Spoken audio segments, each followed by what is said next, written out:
उसमें कोई प्रश्नों में कोई प्रॉब्लम नहीं है? है? कौन सा प्रश्न था? इधर लेके।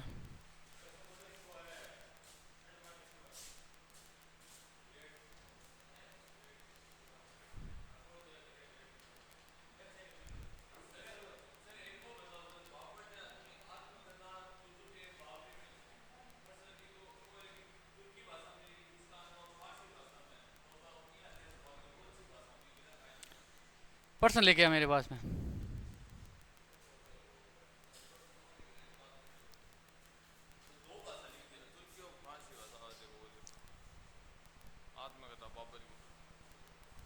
अब मेरी बात सुनो। बाबर ने अपनी आत्मकथा तुझु के बाबरी क्या लिखी थी? तुझु के बाबरी। देखो, आत्मकथा का मतलब क्या है? स्वयं के बारे में खुद के द्वारा लिखा गया जो ग्रंथ होता है उसे आत्मकथा क्या कहा जाता है? आत्मकथा कहा जाता है। आत्मकथा हमेशा कौन लिखता है? खुद लिखता है, स्वयं लिखता है। ठीक है ना? मुगल काल का पहला शासक कौन है? बाबर, जिन्होंने अपनी आत्मकथा लिखी थी। अब बाबर नामा की भाषा क्या थी? समझो, अब समझो इसको ना। बाबर नामा,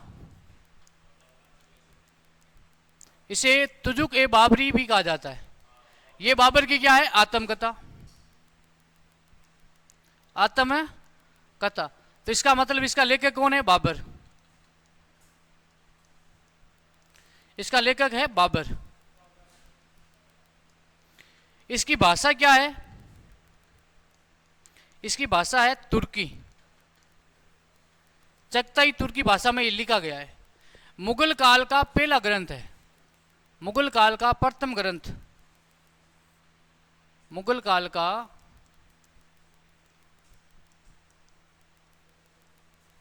एकमात्र ग्रंथ जो तुर्की भाषा में लिखा गया। कौन सी भाषा में? तुर्की भाषा में। अब ध्यान रखना, अब ये पहले तो तुर्की भाषा में लिखा गया है, फिर इसका अनुवाद, क्योंकि मुगलों की राजकीय भाषा क्या थी? फारसी। मुगलों की राजकीय भाषा क्या थी? फारसी। अब ये एक किताब है, क्या है? किताब है। इसको मैंने हिंदी में लिख दिया। क्या लिख दिया है? हिंदी में। तो इसकी मूल भाषा क्या हो गई है? हिंदी। अब इसको, मेरी बात सुनो, आप क्या करोगे? इसकी कॉपी करोगे, और आप इसकी कॉपी करके आप किसको में लिख दोगे? इंग्लिश में।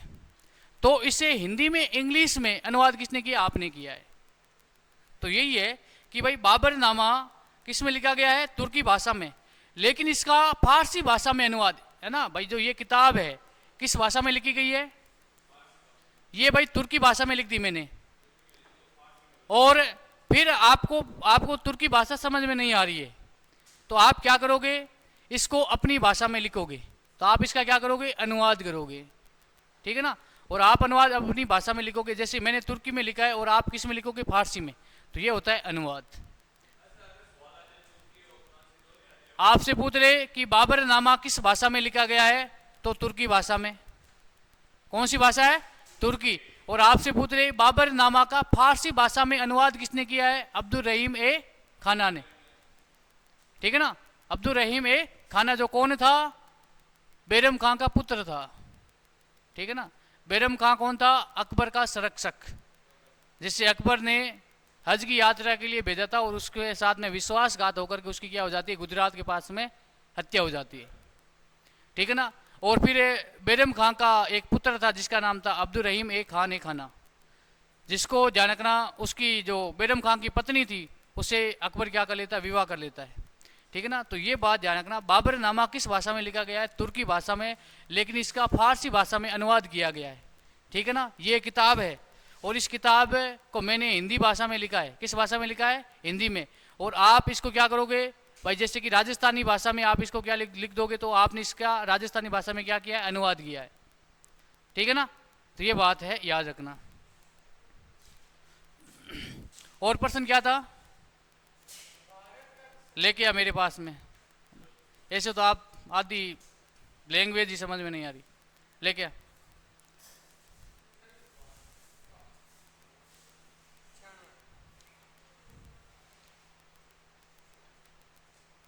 भारत का सबसे दक्षिण अंतिम बिंदु कौन सा भारत को पूछो।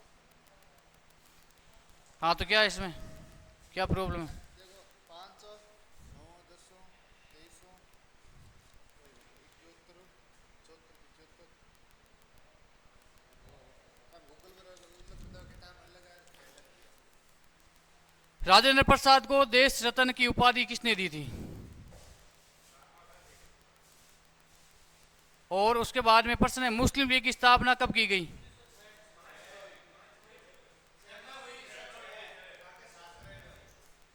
क्या करा रखा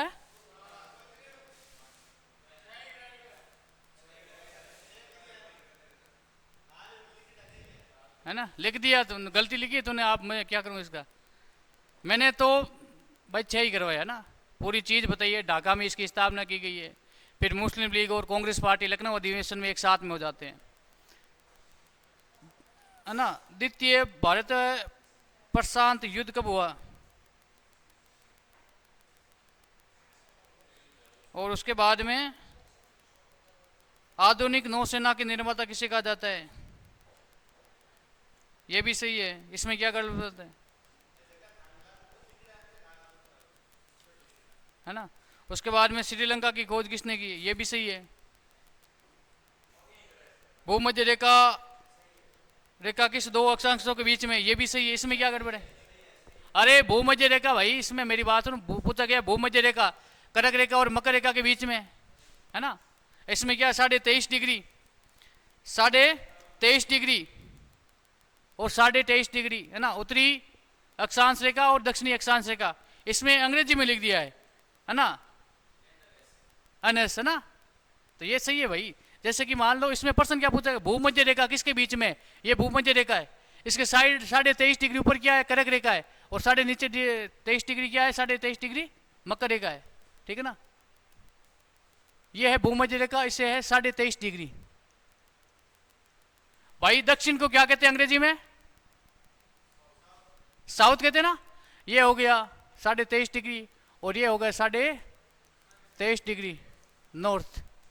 ये सही है। इसमें क्या है? अरे पर्सन को पहले समझो ना, सिर्फ गोला करने से गलत थोड़ी होता है पर्सन। तो क्या गड़बड़ है इसमें?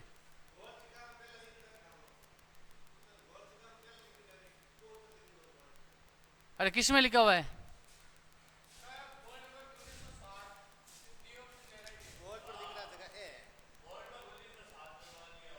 किसका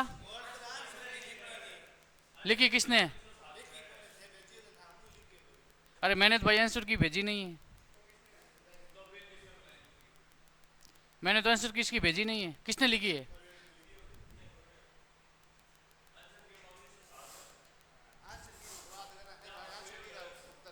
अच्छा आंसर की में प्रॉब्लम है।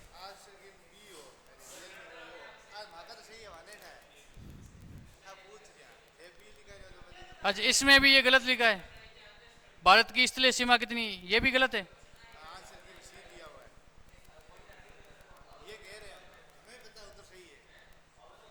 अच्छा आंसर की में प्रॉब्लम है। अच्छा सी है ना ये, हाँ।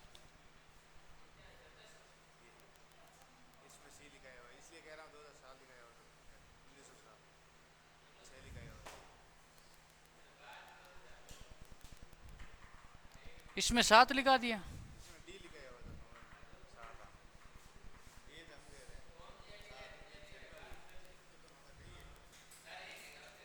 हाँ? अच्छा मैंने सोचा पर्सन ही गलत है। अच्छा आंसर की में गलत है, कोई बात नहीं भाई, मेरी बात सुनो। आंसर की देखो मैंने तो भेजी नहीं है उसके साथ में ना, मैं बात कर लूंगा, इसको सही कर लेना भैया ना। आपके पास में जो नोट्स है ना, आपके पास में नोट्स, उसमें से पर्सन है, ठीक है। पेज संख्या 20 से लेकर के पेज संख्या 30 तक, ओके। अब मेरी बात सुनो, अब आ जाते हैं हमारे टॉपिक पे। पहला प्रश्न क्या है आज का? सबसे अधिक आबादी वाला शहर कौन सा है? मुंबई। मुंबई कहाँ पे है? महाराष्ट्र में, याद रख लेना। उसके बाद में सर्वाधिक शहरी क्षेत्र वाला राज्य कौन सा है? महाराष्ट्र, ठीक है ना। महाराष्ट्र में जनसंख्या ज़्यादातर कहाँ रहती है? शहरों में रहती है। कहाँ रहती है? शहरों में। सीधा प्रश्न आएगा, सबसे आबादी वाला शहर कौन सा है? मुंबई। किस राज्य में? महाराष्ट्र में। सर्वाधिक आबादी, सर्वाधिक शहरी क्षेत्र वाला राज्य कौन सा है? महाराष्ट्र। और उसके बाद में बात करें सबसे लंबा रेल मार्ग, सबसे लंबा रेल मार्ग है कौन सा है? डिब्रूगढ़, जो ध्यान रखना, डिब्रूगढ़ से लेकर के कन्याकुमारी, भाई उत्तर से लेकर के दक्षिण तक है, ठीक है ना। उत्तर में कहां से है?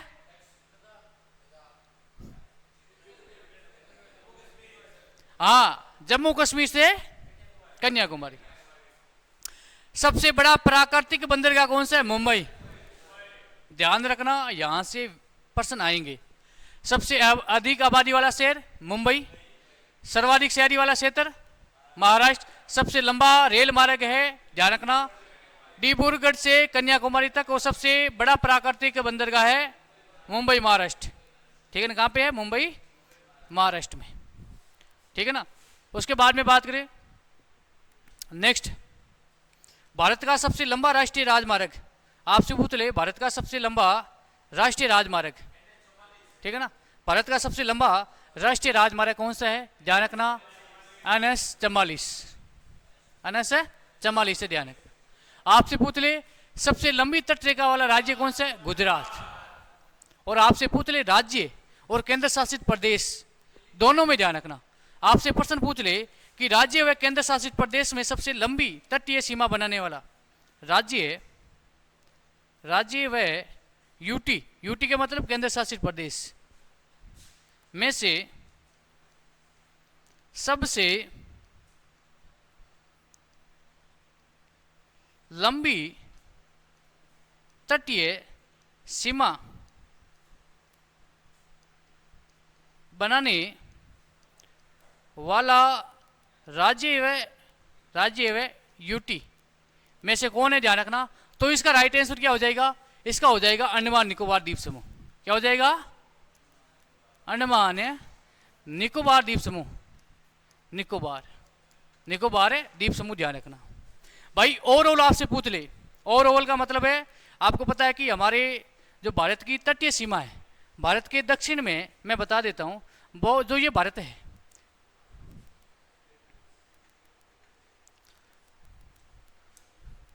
ये भारत है, ये दक्षिणी भारत है ना, ये दक्षिणी भारत। अब यहां से ध्यान रखना, जो ये है, यह भारत के दक्षिण में एक महासागर है जिसका नाम क्या है? हिंद महासागर। कौन सा है? हिंद महासागर, हिंद महासागर है।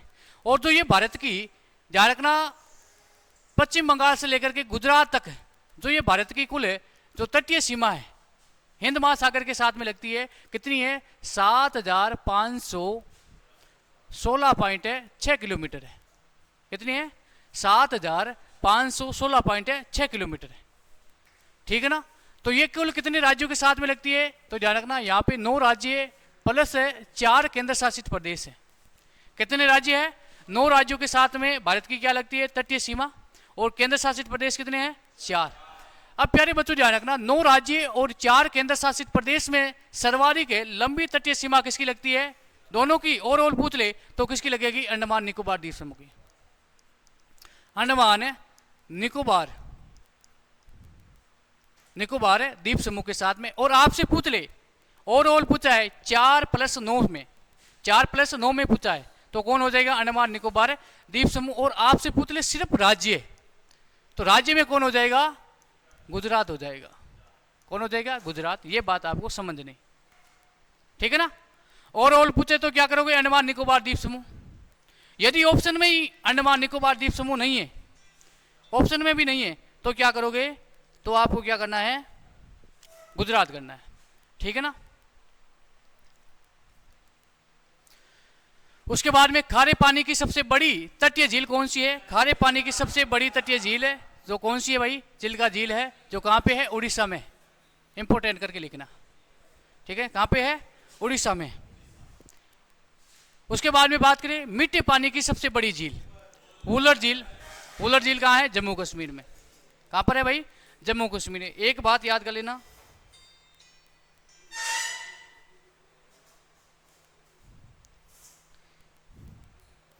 एक बात याद कर लेना कि सबसे बड़ी खारे पानी की झील कौन सी है? चिल्का झील जो कहाँ पे है, उड़ीसा में। कहाँ पर स्थित है भाई, उड़ीसा में है। और एक दूसरी बात क्या याद रखोगे, दूसरी बात याद रखोगे, सबसे मीठे पानी की सबसे बड़ी झील कौन सी है, वुलर झील जो कहाँ पे है, जम्मू कश्मीर में। ठीक है ना, दोनों ही प्रश्न बार बार पूछे जाते हैं। भारत की सबसे लंबी सहायक नदी कौन सी है?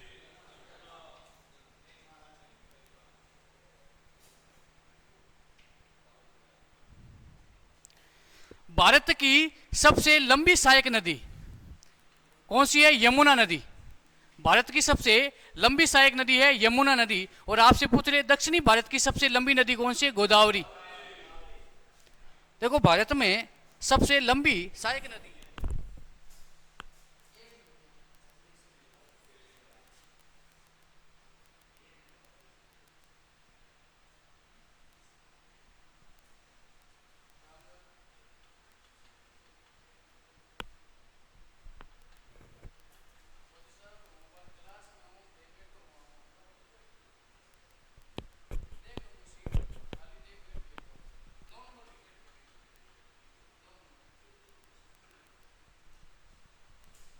अब समझो मेरी बात।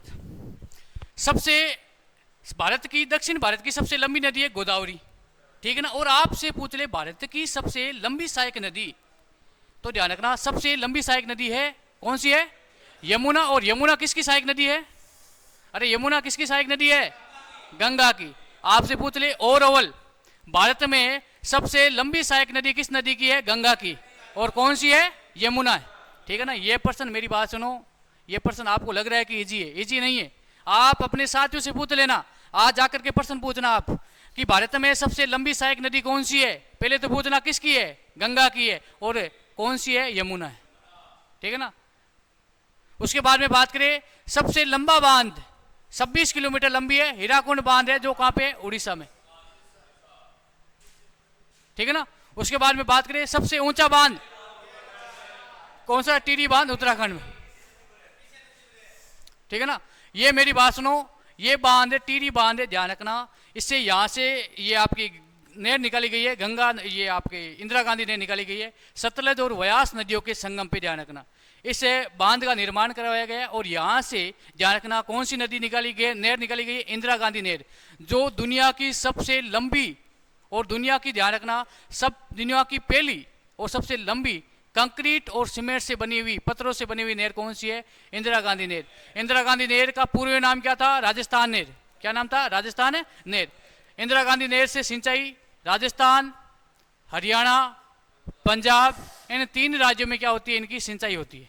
ठीक है ना, उसके बाद में नेक्स्ट बात करें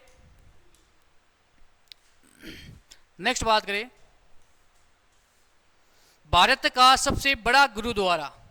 भारत का सबसे बड़ा गुरुद्वारा, पहली बात तो याद करो, गुरुद्वारा किस धर्म से संबंधित है, सिख धर्म से।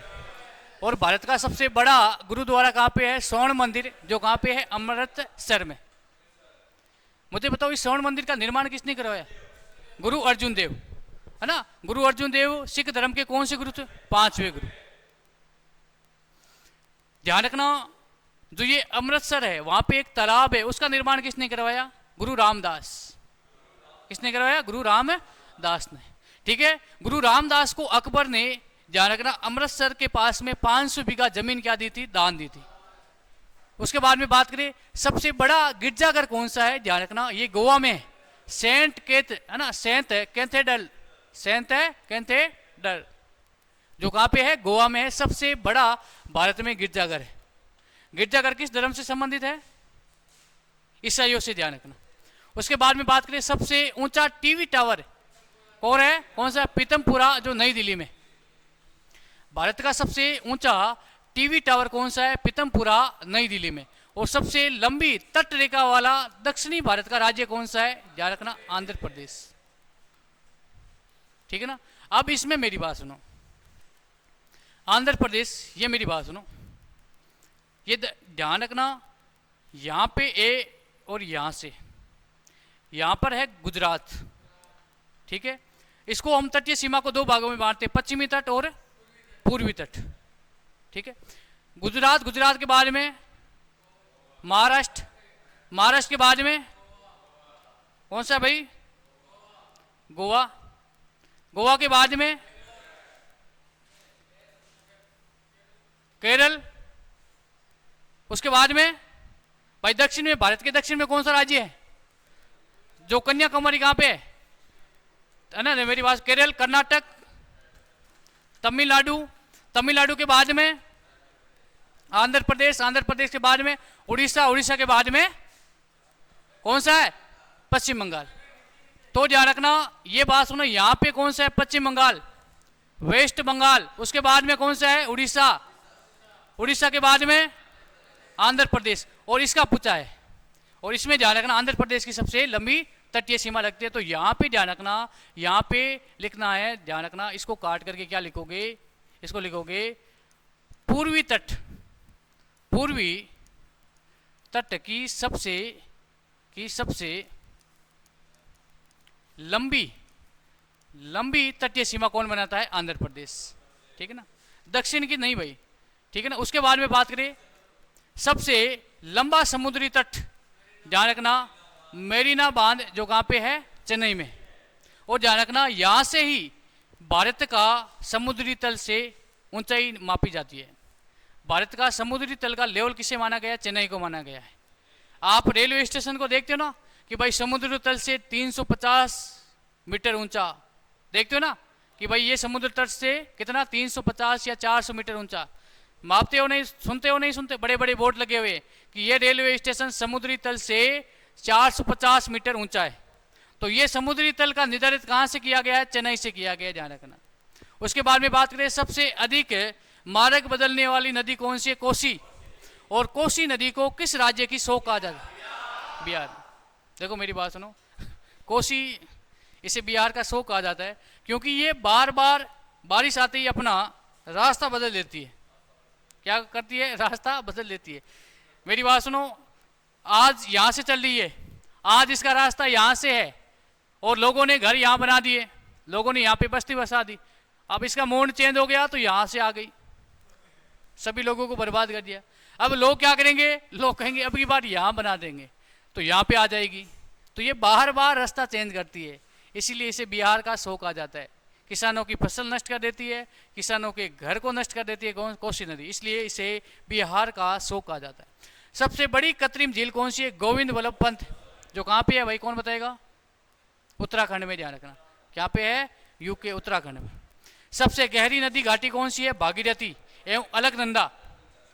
भागीरथी और अलकनंदा सबसे गहरी नदी घाटी है। गहरी नदी घाटी का मतलब समझते हो ना, ये नदी है, यहाँ पे एक नदी का क्या है, पेटा है।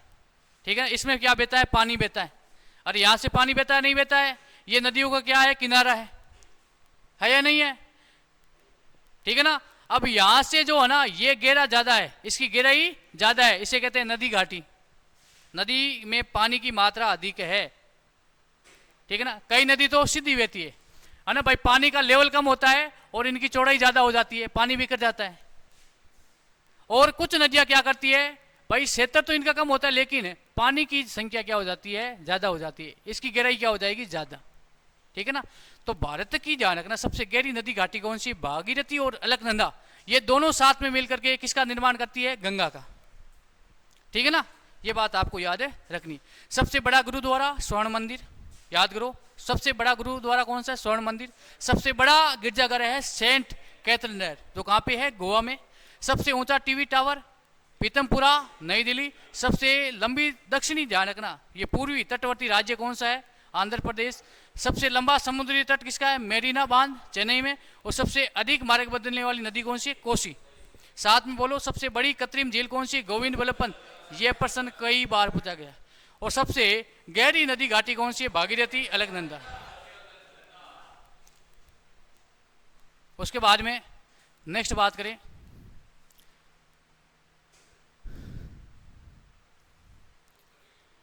डेल्टा न बनाने वाली सबसे बड़ी नदी। देखो मेरी बात सुनो, डेल्टा का मतलब क्या है, ये एक समुद्र है, क्या है, ये एक समुद्र है और ये समुद्र का क्या है, तट है। क्या है भाई, तट है। और ये नदी आएगी, और नदी ध्यान रखना यहाँ पे अपनी खाड़ी के पास में या महासागर के पास में छोटे छोटे वितरकों में क्या हो जाती है, विभाजित हो जाती है, अलग अलग धाराओं में विभाजित हो जाती है। इसे क्या कहा जाता है, डेल्टा कहा जाता है। ठीक है ना, डेल्टा की आकृति कैसी होती है, त्रिभुजाकार। कैसी होती है? त्रिभुजाकार। और विश्व का सबसे बड़ा डेल्टा कौन सा है?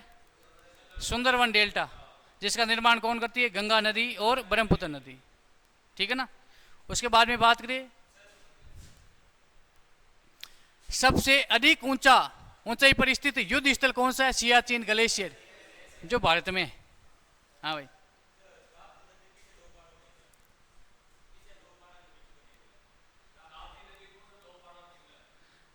तापी नदी, मेरी बात सुनो, तापी नदी का उद्गम होता है मध्य प्रदेश में।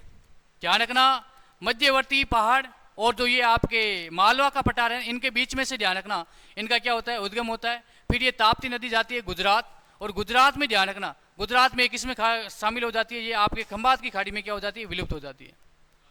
ठीक है ना। मेरी बात सुनो, ये भारत है।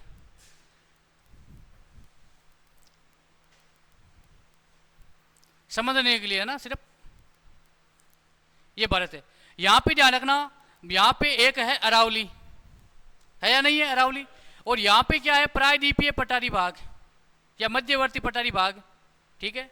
अब यहां पे ध्यान रखना, एक है मालवा का पठार। क्या है? मालवा का पठार। मालवा के पठार के साइड में क्या है? विंध्याचल की पहाड़ियां। ठीक है ना, विंध्याचल की पहाड़। और यहाँ पे एक है मध्यवर्ती पठारी भाग। यहाँ से किस नदी का उद्गम होता है? ताप्ती नदी का उद्गम होता है। फिर ये गुजरात में जाकर के फिर यहाँ इसमें मिल जाती है। उसके बाद में बात करें, सबसे बड़ा नदीय द्वीप, सबसे बड़ा नदीय द्वीप। ठीक है ना, सबसे बड़ा नदीय द्वीप कौन सा है भाई? माजुली, जो ब्रह्मपुत्र नदी है असम में। ब्रह्मपुत्र है नदी है असम में। और यहां पर ही ध्यान रखना, भारत का एकमात्र जलीय मार्ग है ना, जलीय मार्ग होता है ना, जलीय मार्ग कहां पे है? ध्यान रखना, असम में। भारत का एकमात्र जलीय अनस कौन सा है? ध्यान रखना, इस नदी पे है। ठीक है। सबसे बड़ा, विश्व का सबसे बड़ा नदीय द्वीप कौन सा है? माजुली, जो ब्रह्मपुत्र नदी असम में। अब मेरी बात सुनो, द्वीप का मतलब क्या है? ये क्या है? भूखंड है, भूखंड, स्थलखंड है ना ये। अब इसके ध्यान रखना, चारों तरफ क्या है? जल हो, उसे क्या कहा जाता है? द्वीप। ठीक है ना। और बात करें, एक है प्रायद्वीपीय, जिसके तीनों ओर क्या हो? जल हो। ठीक है ना। उसके बाद में सबसे बड़ा तारामंडल कौन सा है? सबसे बड़ा तारामंडल बिरला प्लेनेटोरियम, जो कहां पे है? कोलकाता में। बिरला प्लेनेटोरियम, जो कहां पे है? कलकत्ता में। सबसे बड़ा तारामंडल है। ठीक है ना, इसको याद कर लेना भाई, बिरला। बिरला ध्यान रखना, शॉर्टकट में याद कर लो। प्लेन, क्या हो गया? प्लेन टोरियम। ठीक है ना, या तो टोरियम याद कर लो या प्लेन याद कर लो। क्या याद करोगे भाई? सबसे बड़ा प्लेन कहां उठती है? आकाश में। और तारा कहां रहते हैं? आकाश में। सबसे बड़ा तारामंडल कौन है? कौन सा है? क्या याद करोगे? प्लेन है, टोरियम या बिरला याद कर लो। और मेरी बात सुन, तारा कहां पे? आकाश में है या नहीं है? है या नहीं है? प्लेन कहां उठती है? तो सबसे बड़ा तारामंडल कौन सा है? तो बिरला प्लेनेटोरियम, कलकत्ता में। याद हो गए ना। उसके बाद में बात करें, सबसे ऊंचा हवाई पतन लेह लद्दाख में। ठीक है ना। देखो मेरी बात सुनो, देखा जाए ना, लेह है ना, लेह और लद्दाख, वहां पे सफेद मरुस्थल है। क्या है? सफेद मरुस्थल। मरुस्थल का मतलब क्या? रेत होता थोड़ी होता है। मरुस्थल का अर्थ ये थोड़ी होता है कि रेत ही रेत हो। मरुस्थल का मतलब है वृक्षाहीन, वर्षाहीन या वृक्षहीन स्थल, उसे क्या कहा जाता है? मरुस्थल कहा जाता है। ठीक है ना। वहां पे पहाड़ भी हो सकते हैं, वहां पे रेत भी हो सकती है। अब ले है ना लद्दाख, वहां पे क्या है? बर्फ ज्यादा गिरती है, तो वहां पे वृक्ष ना बराबर है। ठीक है ना। और ध्यान रखना, सबसे ऊंचा हवाई पतन कहां पे है? कहां पे है भाई? लेह लद्दाख में। सबसे बड़ा राज्य राजस्थान। मैंने एक ट्रिक बताई थी आपको, याद है क्या? ऐसे मत करो यार।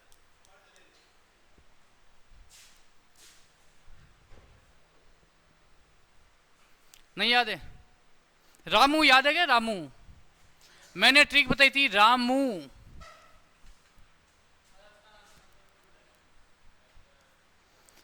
रामू।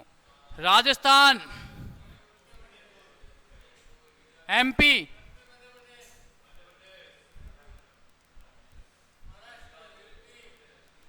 रामू। सबसे बड़ा राज्य है राजस्थान, एमपी, महाराष्ट्र, यूपी, और सबसे छोटे राज्य है जीएसटी, गोवा, सिक्किम, त्रिपुरा। प्रश्न यह पूछा गया है, क्षेत्रफल की दृष्टि से सबसे बड़ा राज्य है राजस्थान। और ये ध्यान रखना, ये राजस्थान 2000 में सबसे बड़ा राज्य बन गया था। उससे पहले क्या था? एमपी। और एमपी से कौन सा राज्य अलग बन गया? छत्तीसगढ़, नवंबर 2000 में। राजस्थान का क्षेत्रफल कितना है? 3,42,239 वर्ग किलोमीटर, जो भारत के कुल क्षेत्रफल का 10.41% है। राजस्थान का क्षेत्रफल देखो, राजस्थान का क्षेत्रफल है 34 22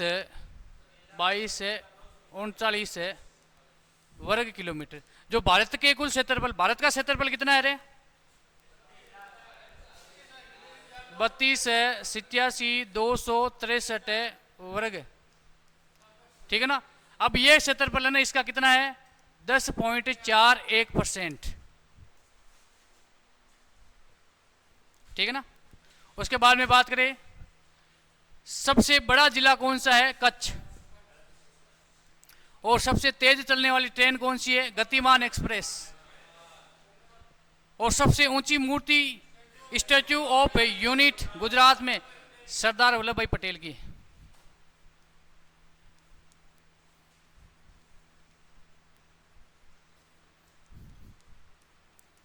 पटेल, ठीक है ना। इसे भारत का लौह पुरुष भी कहा जाता है, ठीक है ना। यहां तक कोई प्रॉब्लम? एक साथ वापस बोल दो एक बार। छोटू, ये पानी लेगा, एक बार मेरे साथ में बोलो। सबसे बड़ा नदी द्वीप पोपोर। सबसे बड़ा नदी द्वीप माजुली किस नदी पे है? ब्रह्मपुत्र नदी, असम में। सबसे बड़ा तारामंडल, भाई तारा कहां पे है? आकाश में। तो ध्यान रखना, बिरला प्लेनेटोरियम कहां पे? कलकत्ता में। सबसे ऊंचा हवाई जहाज पतन, लद्दाख। उसके बाद में सबसे बड़ा क्षेत्रफल का राज्य है, देखो मेरी बात सुनो, रम्मू, राजस्थान, एमपी, महाराष्ट्र, यूपी।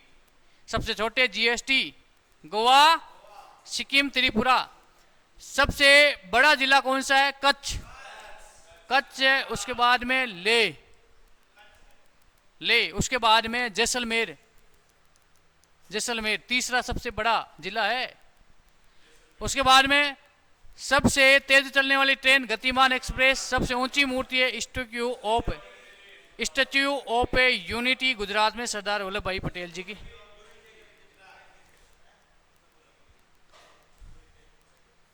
हो गया ना? यहां तक कोई प्रॉब्लम नहीं है? तो ये भाई आपके कुछ महत्वपूर्ण पॉइंट थे। अब समझो मेरी बात। अब कुछ महत्वपूर्ण जनसंख्या से संबंधित मैं आपको बता देता हूं, है ना। अब मेरी बात सुनो, जनगणना भाई, वंदे मातरम है ना, वंदे भारत है ना एक्सप्रेस, पहले उसका नाम था शताब्दी एक्सप्रेस। तो ना ये आपने सबसे बड़ा रेल मार्ग देखा ना, रेल मार्ग जो ध्यान रखना जम्मू कश्मीर से लेकर के कन्याकुमारी तक है।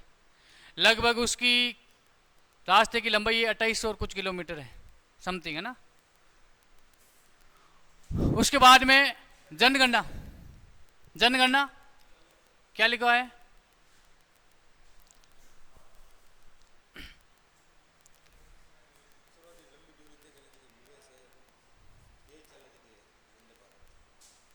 अच्छा, अभी के लेटेस्ट क्या है? क्या कब के?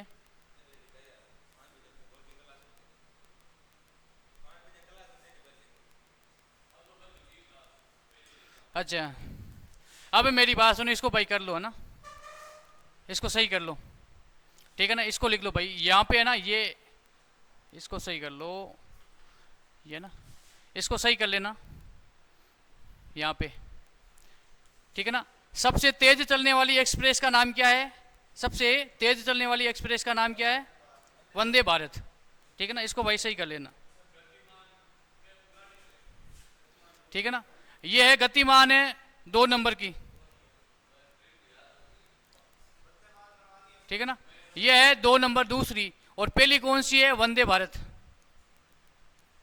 वंदे भारत। सबसे तेज चलने वाली, भारत की सबसे तेज चलने वाली ट्रेन कौन सी है? वंदे भारत। और 2 नंबर पे कौन सी होगी? गतिमान एक्सप्रेस। ठीक है ना, ये अभी लेटेस्ट आंकड़े है ना। सबसे तेज चलने वाली ट्रेन पूछ ले तो वंदे भारत, और सबसे दूसरी ध्यान रखना गतिमान एक्सप्रेस। और उसके बाद में सबसे लंबी दूरी तय करने वाली एक्सप्रेस कौन सी है? विवेक एक्सप्रेस। ठीक है ना, विवेक एक्सप्रेस जो असम से लेकर के कन्याकुमारी तक। इसको भी भाई लिख देना, सबसे लंबी दूरी तय करने वाली ट्रेन, सबसे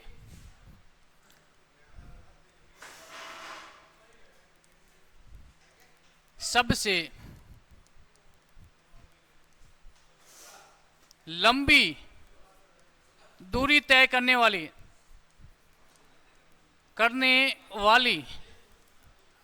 एक्सप्रेस या ट्रेन तो क्या हो जाएगी? विवेक ध्यान रखना। विवेक का लगभग है, ध्यान रखना, ये सबसे लंबा रेलवे प्लेटफॉर्म है डिब्रूगढ़। कौन सा? डिब्रूगढ़ से कन्याकुमारी।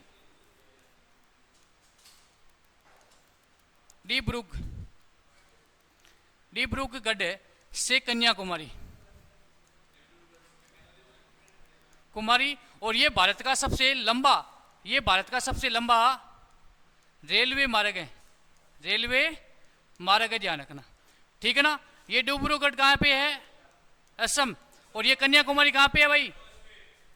कन्याकुमारी जम्मू कश्मीर में। अरे ये कन्याकुमारी कहाँ पे है?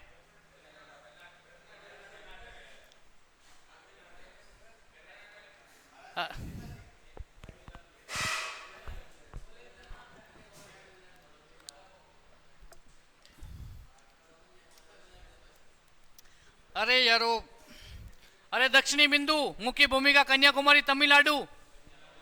ठीक है ना, असम से लेकर के कन्याकुमारी।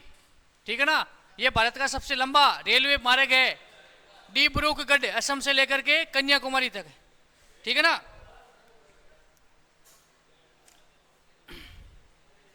उसके बाद में भाई ये भी लिख देना, थार एक्सप्रेस है, भारत और पाकिस्तान के बीच में चलने वाली एक्सप्रेस है। ध्यान रखना, ये एक्सप्रेस मुनाबाबाद बाड़मेर से लेकर के थार घाट कर पाकिस्तान तक चलती है। ठीक है ना, थार एक्सप्रेस भारत और पाकिस्तान के बीच में चलने वाली एक्सप्रेस है। ठीक है ना, थार एक्सप्रेस। ध्यान रखना, ये हमारे बाड़मेर में एक रेलवे स्टेशन है मुनाबाबाद, वहां से लेकर के एक है पाकिस्तान का रेलवे स्टेशन है थार पाकर, है ना, जो वहाँ का प्रांत है, वहाँ का एक जिला है जिसका नाम है थार घाटकर पाकिस्तान तक। ठीक है ना। समझौता एक्सप्रेस है, अटारी बॉर्डर पंजाब से लेकर के लाहौर तक है। ठीक है ना, 2 एक्सप्रेस चलती है भाई, आवाज नहीं है ना। पाकिस्तान और भारत के बीच में 2 ट्रेनें चलती है। अरे सीधा वेट, 2 ट्रेनें भारत और पाकिस्तान के बीच में चलती है। एक तो है थार एक्सप्रेस जो बाड़मेर से लेकर के पाकिस्तान का थार पार कर एक स्टेशन है वहां तक, बाड़मेर का एक स्टेशन है मुनाबाबाद। और एक है समझौता एक्सप्रेस जो ध्यान रखना हमारे पंजाब का अटारी बॉर्डर से लेकर के पाकिस्तान के लाहौर तक चलती है। और वर्तमान में ये दोनों ही क्या है? बंद है। वर्तमान में ये दोनों ही बंद है, ध्यान रखना। ठीक है, ले भाई।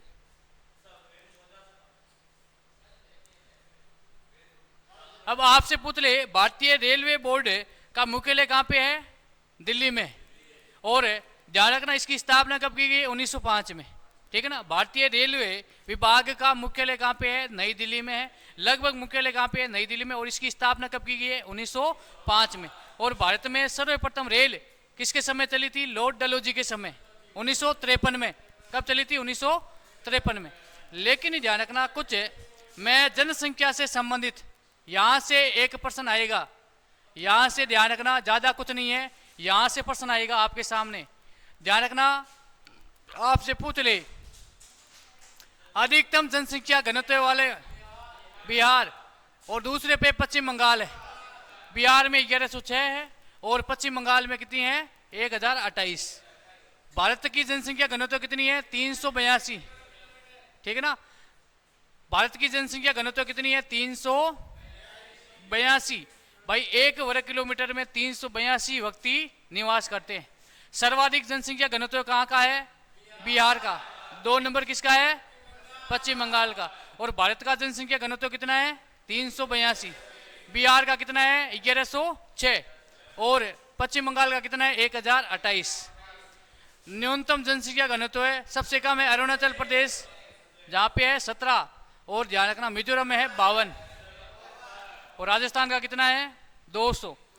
1 वर्ग किलोमीटर में कितने व्यक्ति निवास करते हैं? 200। ध्यान रखना सर्वाधिक जनसंख्या घनत्व है किसका है? बिहार। 2 नंबर पे सबसे कम, 2 नंबर पे भारत का जनसंख्या घनत्व कितना है? ठीक है ना। उसके बाद में बात करें केंद्र शासित प्रदेश में अधिकतम है दिल्ली का। दिल्ली में है 11,320, है ना।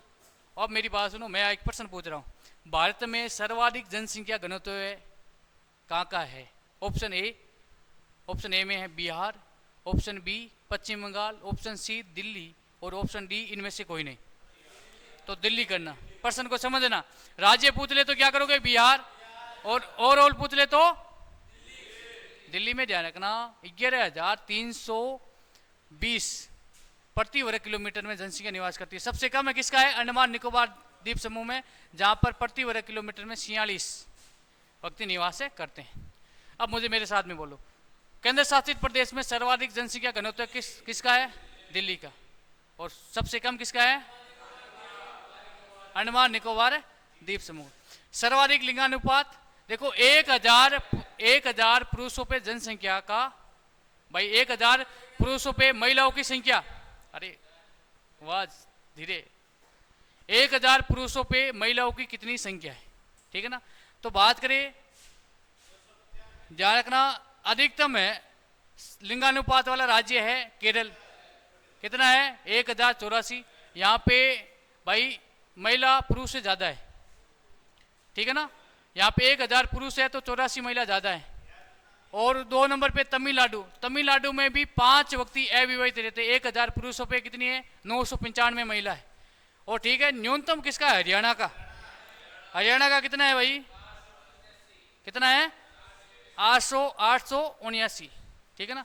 अब मैं आपसे पूछ लूं कि भारत का लिंगानुपात कितना है? ये तो गलत है ना।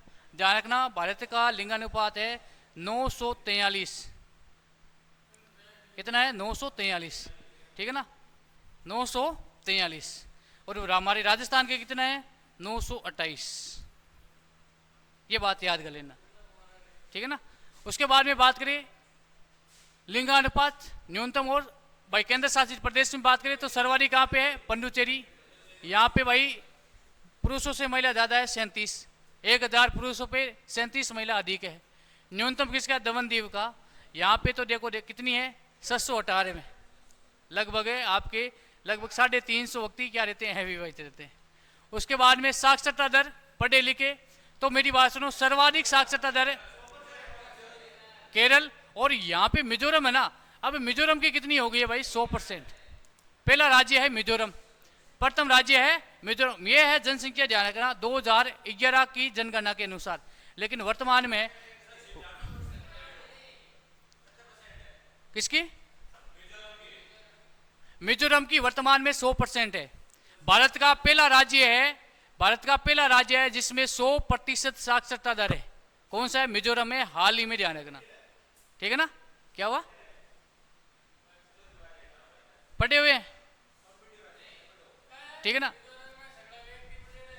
हाँ सब, अरे मेरी बात सुनो, साक्षरता का मतलब क्या है? अपने हस्ताक्षर होना चाहिए, अपना नाम लिखना, उसे क्या कहते हैं? साक्षर कहते हैं। ठीक है ना। अपने हस्ताक्षर करते हैं ना, उसे क्या कहते हैं? साक्षरता सूची में उसको शामिल कर लेते हैं। जिसको अपना नाम ही नहीं लिखना आ रहा है वो क्या है? असाक्षर यानी अशिक्षित है।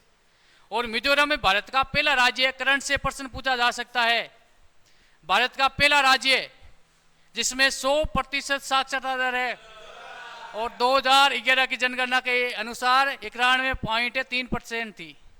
मिजोरम सरकार ने क्या किया है, वहाँ पे जो कैंपिंग होती है ना, आप देखते हो ना, कैंप लगाते हैं, स्केल कैंप होते हैं जिसमें जो अपने जो अशिक्षित लोग होते हैं उनके लिए ध्यान रखना, क्या करते हैं उनके लिए कैंप चला करके उनको शिक्षा, 7 दिन का कैंप होता है, उनको अपना नाम लिखना कुछ पढ़ने क्या सिखाते हैं, टीचर होते हो ना।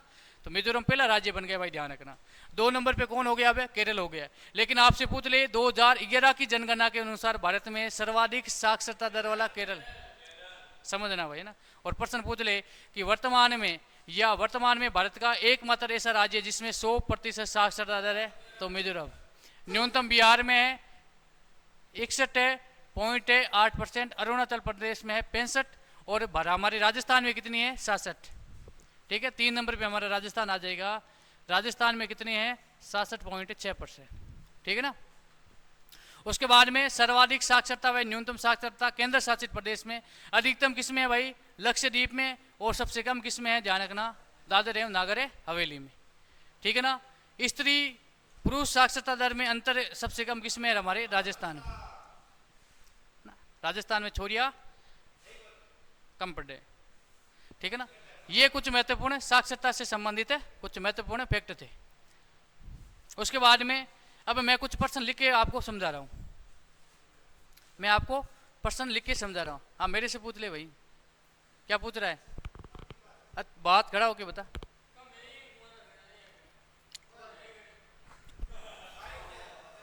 क्या बोल रहा है?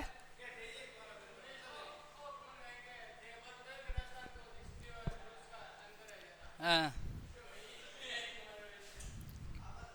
अब मेरी बात सुनो, अब हमारे पास में 10 मिनट है, तो 10 मिनट में ध्यान रखना, एक बार मैं वापिस आपको कुछ महत्वपूर्ण प्रश्नों के माध्यम से, क्योंकि आज जो पीडीएफ थी उसमें क्या हो गए? प्रश्न पूरे हो गए, कल नहीं बनाएंगे।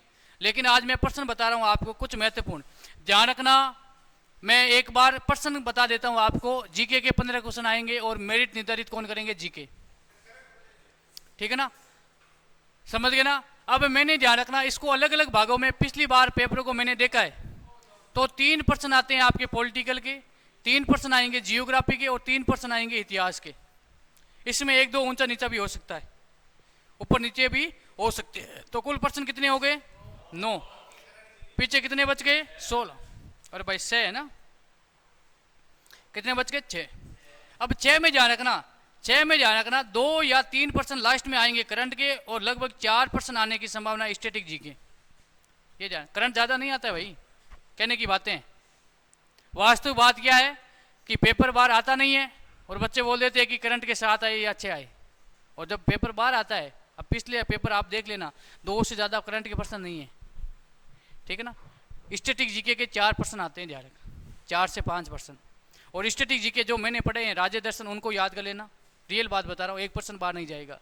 और जो मैंने ये पीडीएफ आपको पढ़ाई अभी आपकी 3 या 4 क्लासें लगी है, जो ये मोस्ट क्वेश्चन थे, इसमें से 1-2 प्रश्न आएंगे, देख देना, है ना। इनके नोट्स आज आपको मिल जाएंगे, ये पूरे होंगे आज आपको, इनके क्या मिल जाएंगे? नोट्स से मिल जाएंगे। ठीक है ना भाई। तो आज इस क्लास को यहीं करते हैं समाप्त, और कल ध्यान रखना करंट और साथ में ही मिक्स प्रश्न रहेंगे, करंट के, पॉलिटिकल, जियोग्राफी प्रश्नों के माध्यम से ही अब पढ़ेंगे। ठीक है ना। तो आज के लिए इतना ही। जय हिंद, जय भारत।